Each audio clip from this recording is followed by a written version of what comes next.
Setting one timer is railroading. Setting two timers creates meaningful choice. Here's why.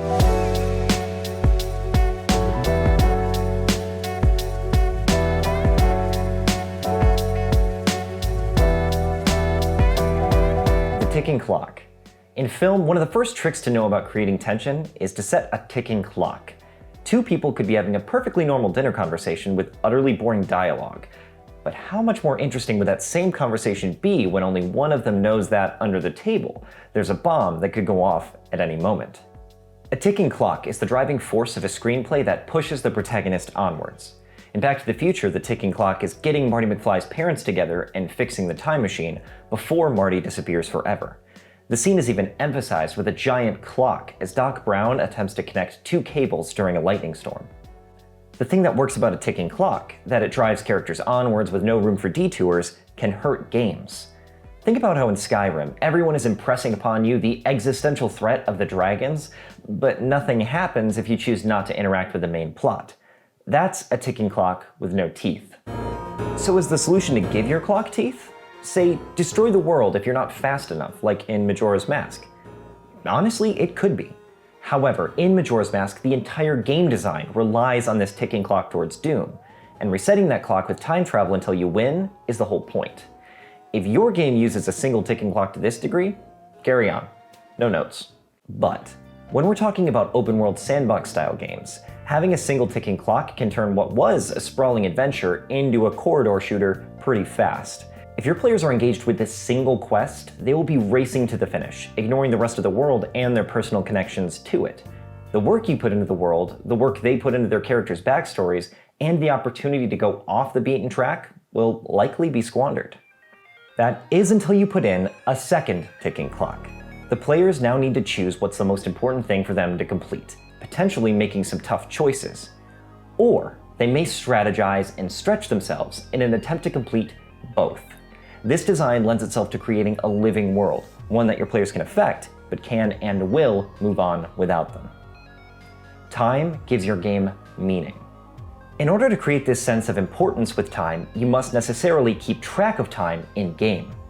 The co-creator of D&D, Gary Gygax, once said, "You cannot have a meaningful campaign if strict time records are not kept." This seems harsh, right? I'm sure you've been in plenty of games that meant something without keeping track of time. But that's not what Gygax meant.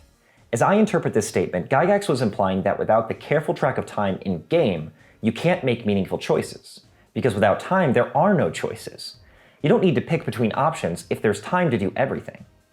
In my Rime of the Frostmaiden game, my players were attempting to set up a trading company.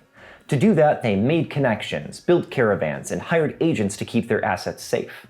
Later in the game, they were in a mad rush to get support and facing a great threat to Icewind Dale, but wanted to also warn Ten Towns about the impending danger.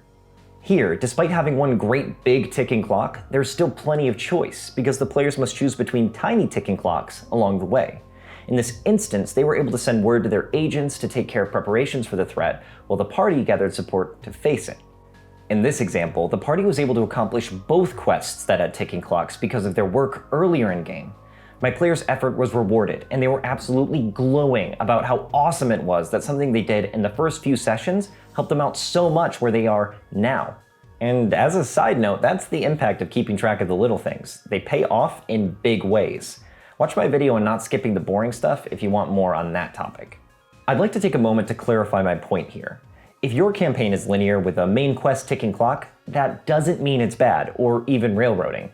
If your major timer allows for your players to make real choices on how they reach and deal with whatever threat you've created, you're killing it. No notes.